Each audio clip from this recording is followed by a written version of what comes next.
베드로전서 3장 8절에서 12절입니다. 베드로전서 마지막 부분입니다. 3장의 전체 3장에서 3장 마지막 부분입니다. 베드로가 하고자 하는 말, 그 말의 핵심이 이 본문에 있습니다. 마음을 같이하여 동정하랍니다. 마음을 같이하여 하는 것은 같은 마음, 같은 믿음으로, 같은 방향으로 다 이렇게 해라는 겁니다. 교회는 그리스도를 향하여 있기 때문에 다 같은 방향으로 가는 겁니다. 교회와 달리 다른 세상 모임은 지향하는 점이 다르죠. 그들의 이해관계에 따라서 지향점이 다르기 때문에 마음이 같을 수 없어요.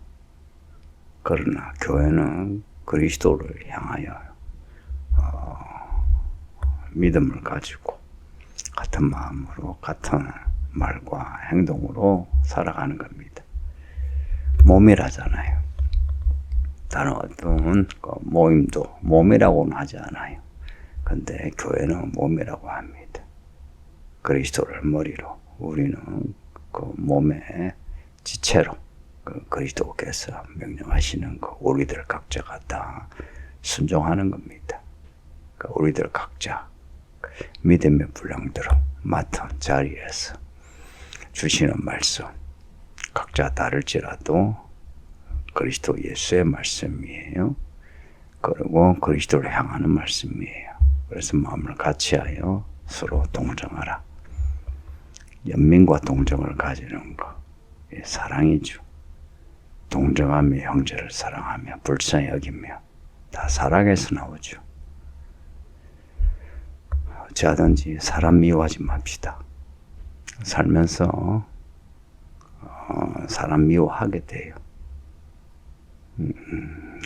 그런데 예수님이 죄인이 우리를 위하여 십자가 못 박혀 죽으신 그 사랑을 생각해서 누군가 나를 죽이지 않았으면 미워하지는 맙시다. 예수님이 우리를 사랑하시고 죽으신 것처럼 우리도 누군가를 죽이기까지, 그것도 나를 미워하는 원수까지 사랑할 수 있는 그런 마음을 키워봅시다. 키워보자고 한 거예요. 이게 가만히 있는데 생겨지는 마음이 아니고 점차 사랑하는 마음을 키워야 합니다.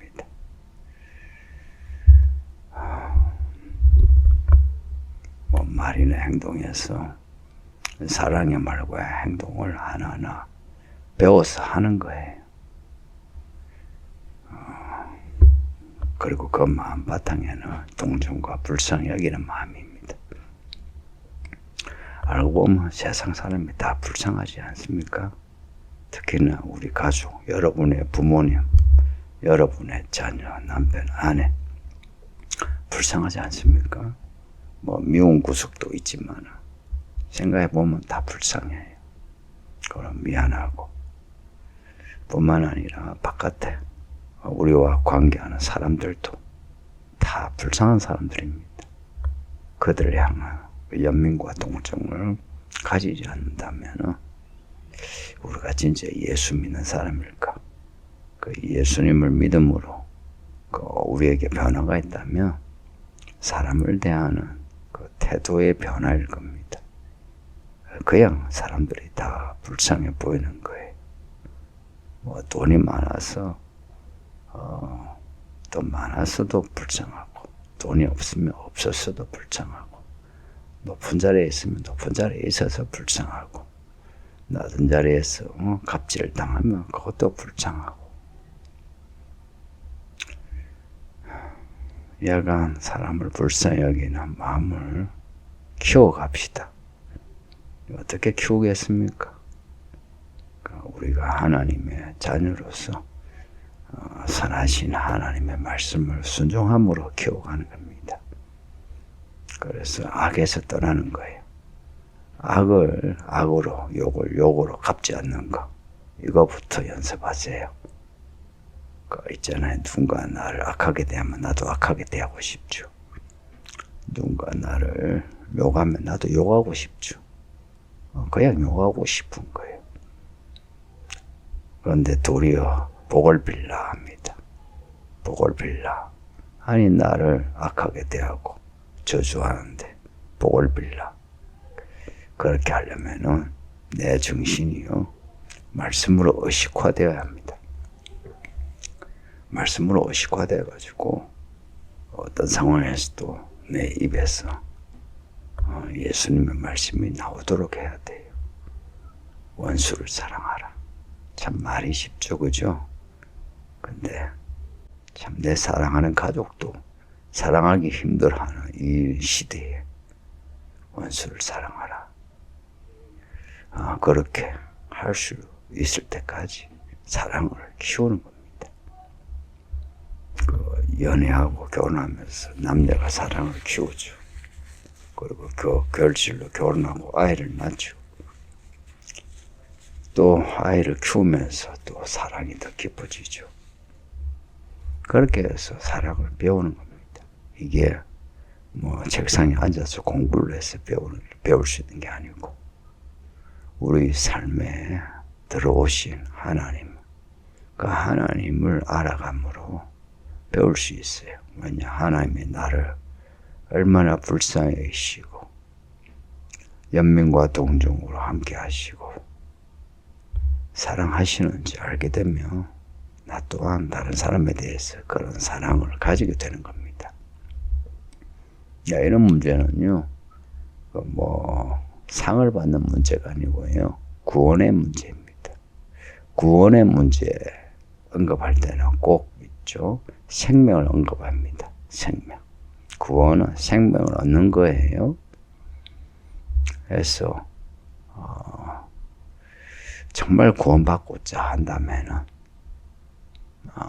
오늘 말씀대로 형제를 사랑하고 불쌍히 여기고 겸손하며 악을 악으로 갚지 않고 욕을 욕으로 갚지 않는 이런 믿음을 가져야 하는 겁니다. 그 앞에 남편들에게 주신 말씀도 있잖아요. 아내들에 대해서 생명의 은혜를 함께 이어받을 자로 알고 귀히 여겨라. 그 말씀도 구원의 문제입니다. 아내와 함께 구원받는. 똑같이 우리가 사람들에 대해서도 좋은 말을 하는 겁니다. 좋은 말을 하는 겁니다. 속으로 안 좋은 마음을 가졌어도요, 말을 꺼내지 않으면 돼요. 말을 꺼내지 않으면요, 그 악이요 더 이상 자라지 않아요. 근데 악한 마음을 가지고 악한 말을 하죠. 그러면 그 악이요 마치 호시가 이 씨가 퍼떨어지듯이 내 마음에 다 악해져요. 그래서 말 조심해야 돼요. 혀를 금하며 악한 말을 거치며 그 입술로 거짓을 말하지 말고. 똑같은 표현을 지금 세 번 언급하고 있어요. 혀를 금하라, 악한 말을 거치라, 그 입술로 거짓을 말하지 말라. 이런 표현은요, 이 서신서만이 아니고 구약의 선지서에도 똑같이 나오는 문학적인 표현법입니다. 혀를 금하고 악한 말을 거치고 그 입술로 거짓을 말하지 말고, 같은 내용인데 이렇게 표현을 달리해서 강조하는 겁니다. 그만큼 말의 문제는 큰 문제예요. 그래서 속으로 무슨 생각을 해도 말을 할 때에는 더 생각을 해서 말을 해야 돼요. 그 말을 이제 뱉고 나면은 이제 행동이 따르게 되기 때문에 그래요. 근데 말을 하지 않으면요, 그 행동이 좀 저지돼요. 그리고 내 마음도 제어가 돼요. 스스로 나를 절제하잖아요. 이게 이제 절제거든요. 절제하면 하나님이 우리 안에서 선한 능력을 주십니다. 할렐루야. 선한 능력을 주셔서 누군가 악한 말을 듣고 욕을 들어도요, 처음에는 기분이 안 좋고 화가 나고 똑같이 대받아치고 싶죠. 근데 점차 그 악하고 독한 말을 한 사람을 불쌍히 여기게 되고 오히려 그를 위해서 기도하게 됩니다. 11절 보면 악에서 떠나 선을 행하고 화평을 구하며 그것을 따르라. 이제 이런 거 보면요, 우리가 한순간에 악에서 떠나 선을 행하고 화평을 구하고 이러지는 못하죠. 우리 자신이 어떤 그 과정을 거쳐 우리가 화평을 구하는 그런 사람이 되어가는 겁니다. 그러니까 이런 문제에서 시행착오를 수없이 이제 겪는 거예요. 그래서 성도님들, 내가 성질을 죽여야 하는데 똑같이 성질을 내서 악한 말을 했다. 에이, 이제 포기하자. 되는 대로 살자. 그러지 마세요. 10번이고 100번이고 우리가 시행착오를 겪으면서 하나님의 사람으로 만들어져 가는 겁니다. 그 하나님의 사람의 모양과 형상은 하나님의 사랑이죠. 그 사랑은요, 그야말로 좋은 게 좋다가 아니고 악에서 떠난 선한 사랑입니다. 그리고 그 사랑의 모습은 화평입니다. 그 11절 말씀은 아주 중요한 말씀이에요. 그 화평을 따르려면은요, 우리가 악에서 떠난 말을 하는 것, 선을 행하는 것, 이것을 의식화해야 합니다.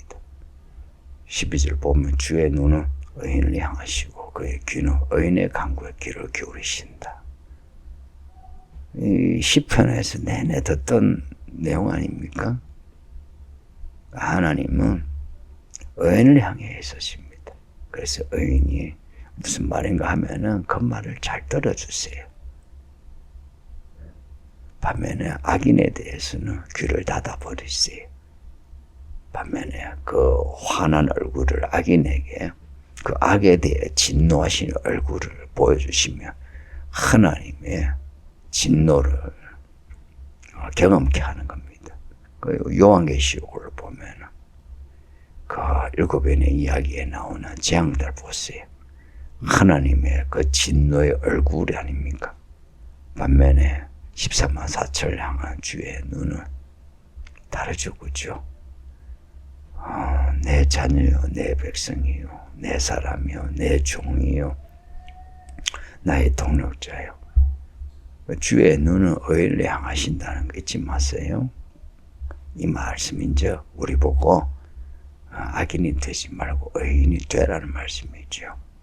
그리고 우리가 하나님의 의인으로 기도하라는 거죠. 기도하면 다 들어주마 하시는 약속이기도 합니다. 그러니 성도님들, 우리가 이 21세기 한국 땅에 살면서 이 한국의 문화, 정서에 녹아들지 맙시다. 거기에서 빠져나와서 믿는 사람으로서의 그 모습을 갖추도록 합시다. 이 서울에 교회가 자꾸 약하지만 그럼에도 이 교회가 하나의 도시처럼 도시가 되었어. 우리들의 그 삶과 삶의 어떤 질서가 이 교회 안에서 형성이 되고 이 형성된 교회 안에 그 삶의 질서들을 가지고 세상에서 살아갈 때에 예수님이 그 십자가 지시고 가신 그 이야기들을 그대로 겪지 않을까 생각합니다. 그래서 요한계시록에 나오는 두 증인의 삶이 이제 이런 내용이 아닐까. 그러니 성도님들 부디 살면서 원래 가지고 있는 성질 혹은 가치관, 판단 기준 버리시고 예수님이 날 위해 죽으신 그 사랑 그리고 겪으신 고난 그런 것을 생각하면서 사람을 착하게 대합시다. 기도할게요. 아버지 하나님 감사합니다. 베드로전서 3장의 마지막을 읽는데 이 마지막으로 주시는 이 말씀을 잘 읽고 들어 순종하게 하소서. 어찌하든지 사람을 볼 때 불쌍히 여기는 마음 가지고 사랑하는 사람이 되게 해 주소서. 예수님 이름으로 기도합니다. 아멘.